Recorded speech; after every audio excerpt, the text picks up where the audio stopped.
Bonjour et bienvenue sur la web radio de l'IUT du littoral Côte d'Opale. Nous accueillons désormais Monsieur Éric Lam, directeur de la bibliothèque universitaire, ainsi que David Guyot. Bonjour. Bonjour. Bonjour. Qui vont nous parler de la bibliothèque universitaire, un petit peu. Et sans oublier Stanley Harper. Bonjour Pauline, voilà, on va co-animer cette émission. Alors aujourd'hui, aujourd'hui sur un IUT où il y a la présence d'un service universitaire, la bibliothèque qui est un gros poil. Est-ce que on pourrait présenter ce service en quelques mots, Monsieur Lams? Vous en êtes le directeur? C'est ça. Donc la bibliothèque universitaire est comme l'université sur les 4 sites. Donc effectivement Calais-Boulogne, Dunkerque et Saint-Omer. Donc bien évidemment, l'objectif de la bibliothèque universitaire est de répondre aux besoins de documentation de l'ensemble des étudiants inscrits à l'université. Et donc Saint-Omer est bien évidemment un des sites. Donc, et la mission de la bibliothèque universitaire est donc de répondre aux besoins des étudiants sur le site de Saint-Omer, avec un souci qui anime l'ensemble des personnels, puisque ça représente quand même 50 personnes qui travaillent sur l'ensemble des sites, d'avoir une équité de service et une offre de service équitable sur les 4 sites. Donc avec des spécificités quelquefois en fonction de la taille des disciplines enseignées, mais c'est la mission principale. Et j'aurais tendance à dire aujourd'hui, les bibliothèques universitaires évoluent beaucoup, et on voit très bien que le service proposé ne se limite plus uniquement à la mise à disposition de documentation comme beaucoup l'imaginent, mais toute une série d'autres services qui dépassent largement la mission uniquement de la mise à disposition de collections. Oui, on quitte l'idée qu'on a la vieille peut-être image des bibliothèques un peu poussiéreuses avec uniquement des manuels. Le modèle change, c'est-à-dire que la relation avec les étudiants est différente. Qu'est-ce qui change profondément? Parce qu'on a aussi le numérique, on en reparlera tout à l'heure, mais c'est pas seulement ça. C'est pas uniquement ça. Donc vraiment, les bibliothèques, pendant longtemps, ont été effectivement, comme vous le disiez, avec une image du bibliothécaire et de la bibliothèque comme des lieux de savoir, des lieux où on allait travailler dans le calme, on allait avoir de la documentation. Moi, je dis souvent aux stagiaires, puisque j'assure aussi des formations à destination des bibliothécaires, et je dis souvent aux bibliothécaires qui se lancent dans le métier, aujourd'hui, on est confronté à un constat, c'est celui que les personnes qui viennent fréquenter les bibliothèques ne viennent plus souvent pas pour les collections, mais pour toute une série d'autres services, puisque, comme vous le disiez tout à l'heure avec le numérique, les collections sont souvent maintenant quasiment accessibles à distance. Ouais. Donc les personnes qui vont fréquenter les bibliothèques viendront effectivement toujours chercher une place pour travailler, quelquefois travailler en groupe, parce qu'on voit que j'imagine qu'en IUT, ça doit être très très présent. La gestion de projet nécessite de travailler ensemble autour de la documentation, mais pas uniquement. Et donc les bibliothèques sont ces lieux où effectivement on pourra trouver tout ça. Les bibliothèques sont aussi de plus en plus des lieux de vie. On parle de learning center, d'ailleurs assez souvent pour les caractériser aujourd'hui. Learning center signifiant bien sûr un accompagnement à la pédagogie. Donc ça prend une place de plus en plus importante. L'accompagnement sur toutes ces ressources numériques, à utiliser les outils, parce qu'effectivement aujourd'hui, qu'est-ce qu'on constate? L'information, on en a partout. Et le rôle de la bibliothèque, ce sera de trier cette information. Et on en a même un peu de trop, je pense. Voilà, c'est ça. On parle d'infobésité pour caractériser tout ça. Donc le rôle du bibliothécaire est un peu de trier cette information et je dirais à l'époque des fake news, c'est vraiment d'actualité. Le rôle du bibliothécaire est vraiment de jouer là-dessus. Et effectivement aussi toute une mission autour de l'animation culturelle, un gros travail aussi aujourd'hui de communiquer autour de tous ces services. Donc effectivement... sélectionner, donc être en remédiation, être en conseil et en animation. Vous avez parlé un petit peu vous proposez des événements, j'ai cru comprendre. Donc, quels sont les événements majeurs qui sont organisés par la bibliothèque universitaire? David, tu pourras compléter peut-être après. Donc, effectivement, on a tout un programme d'animation. Donc, on se fait fort que ces animations se déroulent sur les 4 sites. Donc, ça va prendre vraiment différentes formes. Ça peut être des conférences, ça peut être des débats, ça peut être des expositions. Événement majeur, est-ce qu'on a véritablement un événement majeur? On accompagne effectivement tous les événements, que ce soit le Printemps des Poètes, que ce soit des événements, culturels nationaux. On essaie de les accompagner, soit sous forme de mise en place de documentation ou de conférences ou de débats. Est-ce qu'on a véritablement un événement Le mois majeur? du film documentaire. Bon. Alors David Guyot, vous êtes attaché à la bibliothèque sur le site de Saint-Omer. Donc, de nombreux événements tout au long de l'année. Le dernier peut-être en date? Le dernier en date, le mois du film documentaire, par exemple. D'accord. Là. Où nous avions donc accueilli un réalisateur qui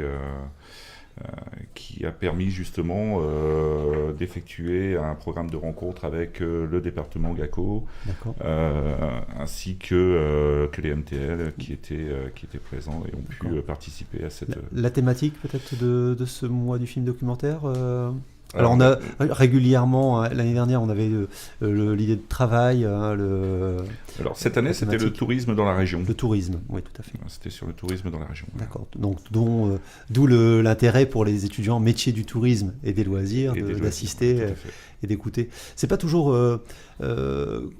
facile d'animer, de trouver des événements et de dynamiser justement. C'est un métier. Oui. C'est un métier. Ça prend du temps. De pouvoir proposer une animation qui cadre bien avec les enseignements dispensés sur les différents sites. Effectivement, c'est quelque chose qui n'est pas facile.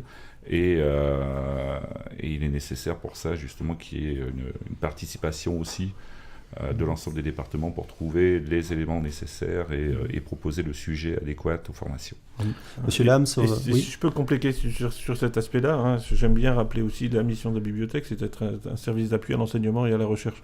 Et j'aurais tendance, pour répondre à votre question qui était la vôtre, c'est assez facile finalement, parce qu'on voit que ce soit du côté des usagers ou même parfois de la société civile, on est assez souvent sollicité, je dirais, pour différents événements.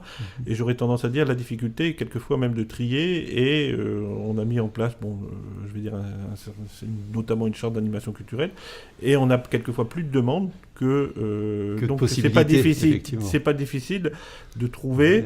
La difficulté, c'est même d'avoir les forces vives au niveau des personnels de la bibliothèque pour répondre à toutes ces sollicitations.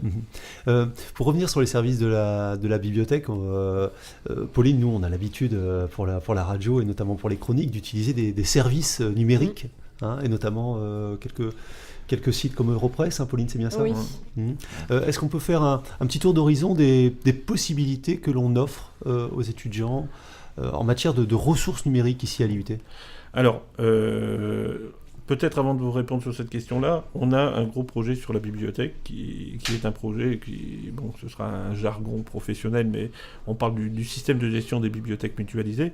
Si vous voulez, il y avait un constat au niveau de l'ensemble des bibliothèques universitaires françaises qui était celui d'avoir des difficultés d'accès aux ressources électroniques, parce qu'on voit bien que les usagers aujourd'hui ont leur moteur de recherche préféré, que je ne vais pas citer aujourd'hui, et une manière de rechercher l'information qui ne correspondait pas à la manière dont les bibliothécaires ont eu l'habitude de traiter l'information. Donc c'était quand même un énorme souci, notamment d'accès à ces ressources électroniques. Donc là, vous nous citez Europress, qui est une base pour trouver la presse en ligne. Donc ça, à partir du moment où on sait ce qu'on cherche et les étudiants sont formés pour, c'est assez facile. La grosse difficulté aujourd'hui, c'est qu'on offre des centaines, voire des milliers de titres à des revues de périodiques sous forme de bouquets, que les étudiants ne connaissant pas spécifiquement ce qu'ils cherchent ont difficilement d'accès, j'irai à la bonne information au bon moment. Problème de sélection. Donc, de sélection, je vais dire de répercussion de l'information. Donc, on s'est inscrit maintenant depuis 5 ou 6 ans dans ce projet national qui est celui de mettre en place un nouveau système d'information au niveau de la bibliothèque universitaire. Ce nouveau système d'information verra le jour probablement au 1er septembre à la rentrée prochaine. Là, on est en phase de déploiement. Et normalement, à partir du septembre l'année prochaine, les conditions d'accès, et notamment de conditions d'accès aux ressources électroniques, seront largement facilitées pour l'ensemble des usagers. Parce qu'aujourd'hui, on a encore un portail qui est complètement dépassé, soyons honnêtes. On a un système d'information aussi qui montrait énormément de limites. Et on s'est inscrit dans ce programme qui verra le jour. Donc, à partir de la rentrée prochaine, je pense que effectivement, les conditions d'accès aux ressources numériques seront largement facilitées et vont changer. Et donc, effectivement, aussi, pour répondre là à ce qui était votre question, la bibliothèque universitaire consacre, et ça c'est quand même pas négligeable, plus de 70% de son budget aujourd'hui à l'acquisition de ressources complètement dématérialisées. On ne s'en rend pas du tout compte. Et effectivement, comme je vous le disais tout à l'heure, les étudiants ont sur leur portable, de chez eux, à distance, accès à une somme d'informations qui est sélectionné par les bibliothécaires assez souvent, dont on n'imagine pas du tout aujourd'hui les possibilités. Non. Et bien évidemment, ça ne se limite pas aux seuls documents imprimés qu'on trouvera dans les bibliothèques aujourd'hui. Bien sûr, c'est la face visible de l'iceberg. Alors, pour ce projet-là de révolution, je vais dire, pas seulement de rénovation, vraiment une révolution d'accès à l'information, ça sera l'occasion d'une prochaine émission, certainement en septembre. On va suivre ça avec intérêt, Pauline. Hein. Mais tout à fait. Je voudrais revenir vers vous, David Guyot. On parlait de ressources numériques. Il y a également l'aspect réseaux sociaux et diffusion, je dirais, d'animation. Et à ce sujet, vous cherchez à communiquer avec les étudiants de manière un petit peu particulière, avec un film d'animation. C'est ça votre projet ? Voilà, tout à fait. Donc depuis avril 2017, nous avons été sur un projet de communication où on avait le souhait d'utiliser un autre support et un autre moyen de pouvoir toucher les étudiants, donc de pouvoir toucher le monde étudiant. Et pour cela, on a mis en projet donc un film d'animation qui explique l'ensemble des services proposés par la bibliothèque universitaire. Alors vous êtes venu, David, je me permets de vous interrompre, parce qu'à la radio c'est pas évident, mais vous êtes venu avec quelques petites figurines. Voilà, alors on va nos mettre 5 une photo acteurs, sur notre page Twitter, bien sûr. Voilà les 5 acteurs qui donc officient dans ce film documentaire. Voilà. Quand va-t-on pouvoir le voir ? Alors, il est actuellement à disposition sur l'ensemble des sites de la bibliothèque universitaire, puisque même chez nous, il est actuellement proposé. Et il est sur le podcast de l'Université du Littoral.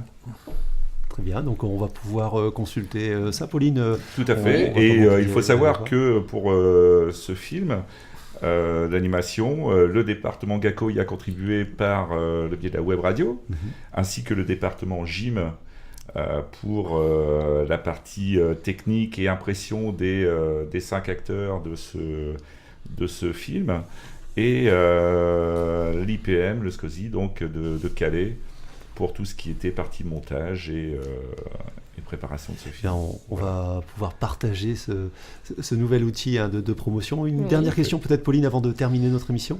Oui, peut-être avez-vous un service de la bibliothèque universitaire qui est peu utilisé, que vous aimeriez mettre en valeur ? Eric Lams, aujourd'hui vous avez la parole. Les 4 sites vous écoutent.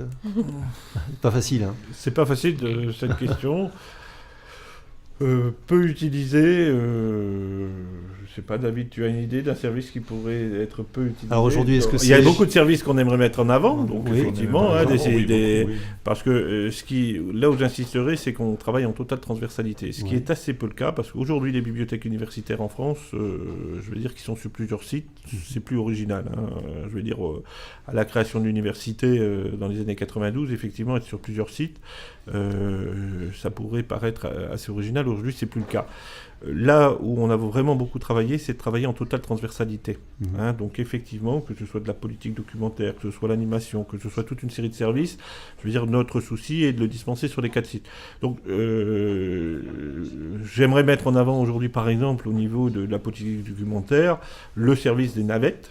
C'est-à-dire qu'un étudiant qui a besoin d'un document, là on est sur le site de Saint-Omer aujourd'hui, a accès à l'ensemble des documents disponibles sur le littoral. Avec un délai de livraison très court. Très court, puisqu'on a 2 navettes, même 3 navettes si on compte celle de l'université qui peut, dans le cas d'urgence, venir. Donc on a 3 navettes semaine qui permet d'acheminer sur l'ensemble des sites les collections nécessaires. Mais c'est un service qui marche très bien. Donc vous dire qu'il est sous-utilisé et que j'aimerais le mettre en avant, c'est pas le cas. J'aime le mettre en avant parce que rappeler que où qu'on soit, on a accès à l'ensemble de la documentation, ça me semble important, mais c'est déjà un service qui fonctionne très bien. Pour retrouver donc tous les services que vous offrez à la bibliothèque universitaire, rendez-vous sur le portail de Rendez-vous sur le portail, et j'aurais même tendance à dire sur le nouveau portail, puisque en parallèle du nouveau système d'information, bien évidemment, on espère mettre en œuvre, toujours pour la rentrée prochaine, un nouveau portail beaucoup plus simple d'accès et avec des services largement développés. Merci beaucoup, merci à tous les deux. Pauline, une prochaine émission donc dans quelques minutes sur le thème TC à Dunkerque. TC à Dunkerque, donc technique de commercialisation. On sera en direct et via Skype avec Dunkerque. Merci encore à nos invités. Merci. Et Merci. merci à nos Merci. auditeurs pour votre écoute, votre fidélité. Rendez-vous sur www.iut-littoral.fr, mais également sur Twitter avec un hashtag. Avec le hashtag IUT Littoral. Merci Pauline, à bientôt.